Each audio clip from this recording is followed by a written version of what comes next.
Hello, welcome. My name is Angie Holden and I'm the blogger behind the Country Chic Cottage. Today we're going to use the EufyMake E1 UV Printer with the flexible white ink. So you can get two different types of white ink, regular white and flexible white.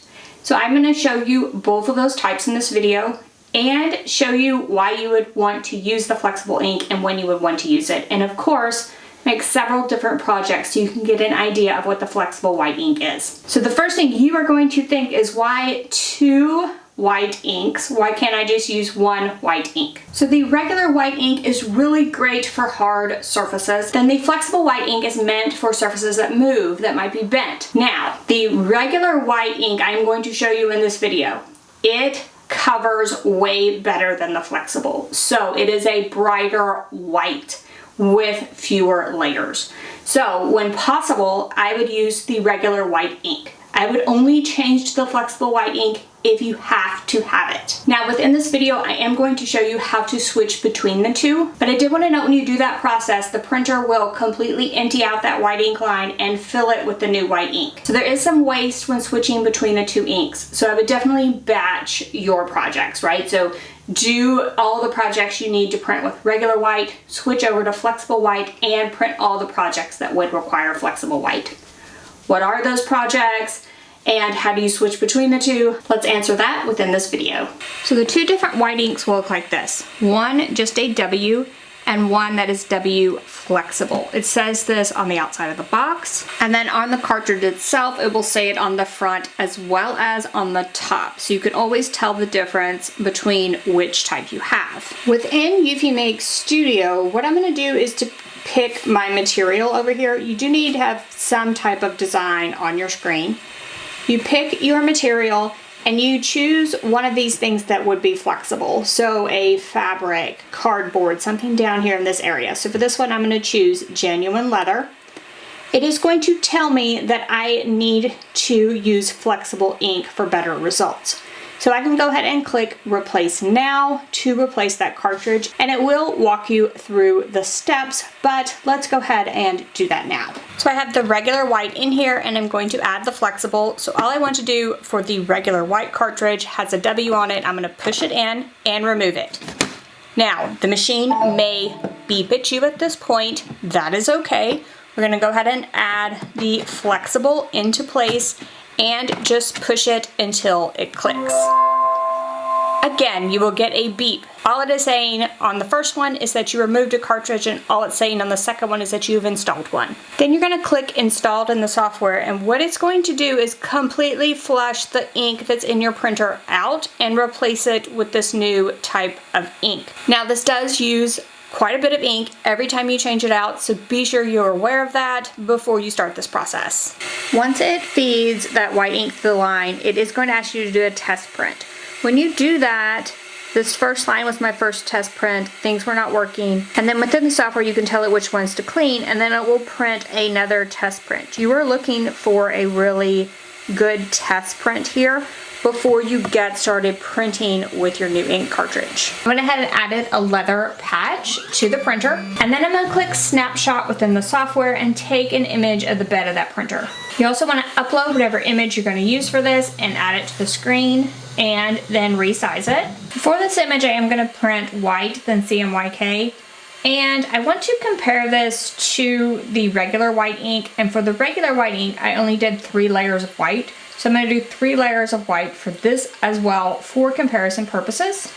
Then once you have your snapshot, you can go ahead and resize your object and move it. Then I'm just going to move it where it is on the patch. Now I have everything set up and I can go ahead and click print. Press the start button to begin the print.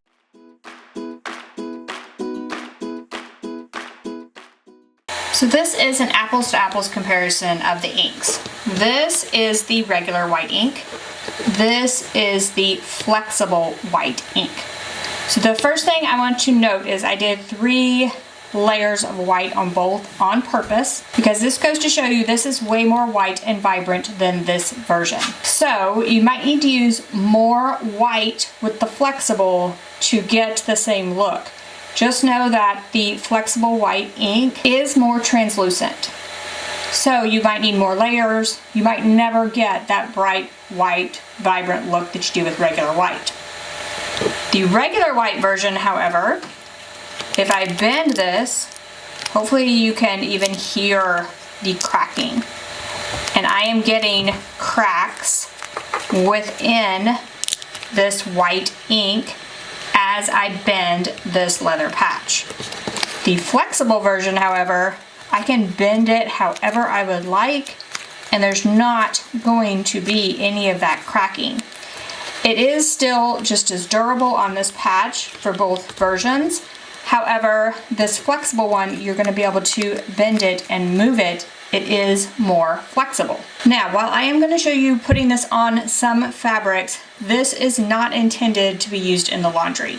So wherever I was to put this patch, you would only want to clean the surface with something. You wouldn't want to throw this patch in the laundry. So of course I printed on the leather patches as my demonstration, but I also did several other things with the flexible white ink.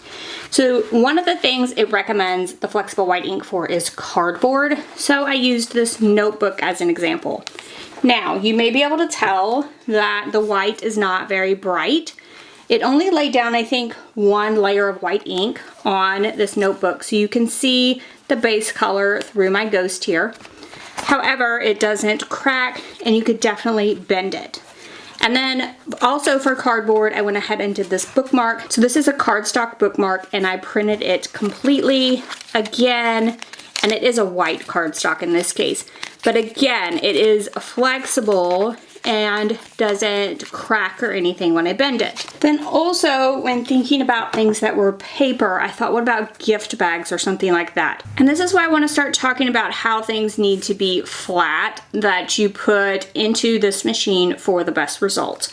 So you might be able to tell on this gift bag that when I would lay it flat, of course it wouldn't be because of the folds. So what happens is we sort of get an appearance when printing like the ink is spraying out more than it should.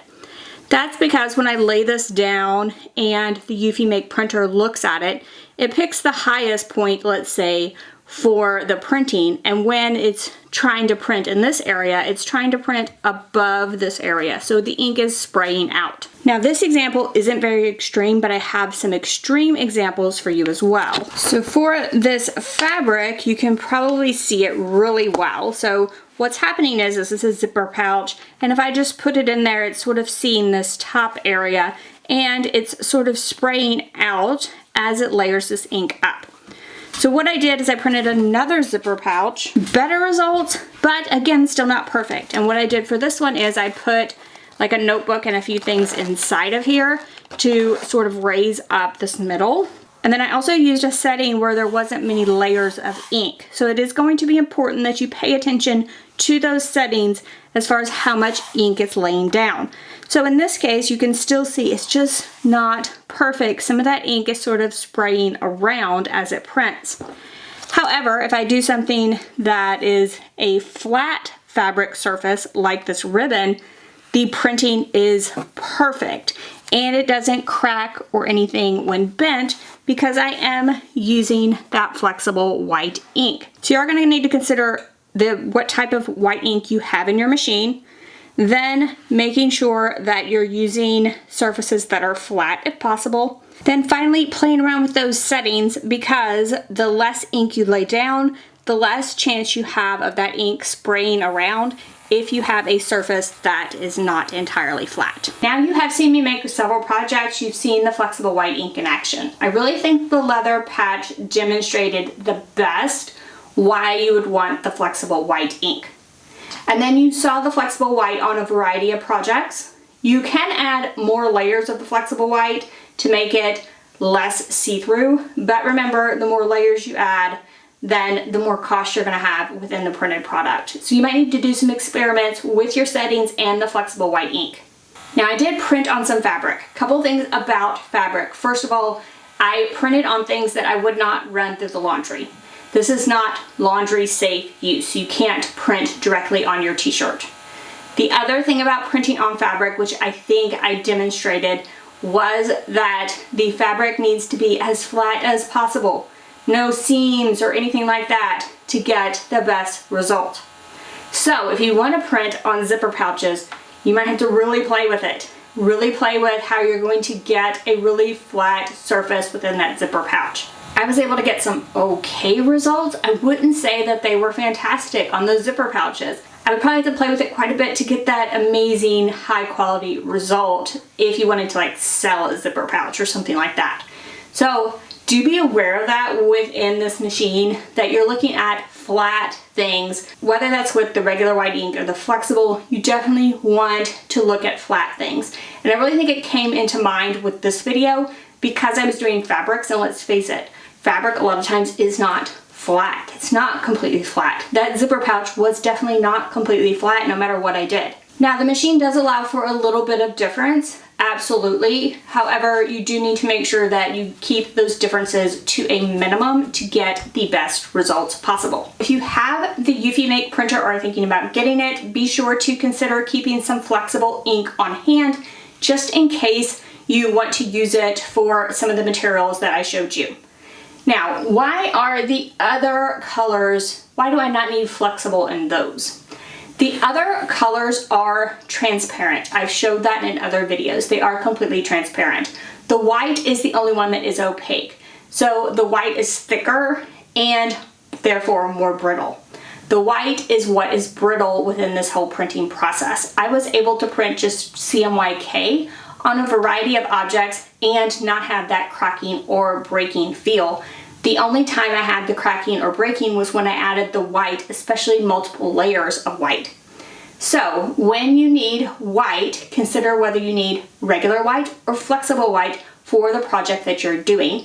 And remember, within the software, when you pick the material you're going to print on, it will tell you, you need flexible ink for this project.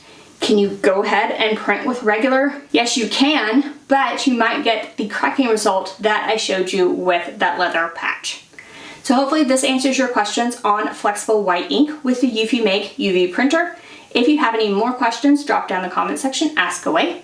If you like this video and it helped you, give me a thumbs up. And if you haven't already, head on over to my YouTube channel, hit that subscribe button. I have videos just like this one every single week, and trust me, you don't want to miss any of those. So thank you all so much for joining me, and I'll see you next week. Bye-bye.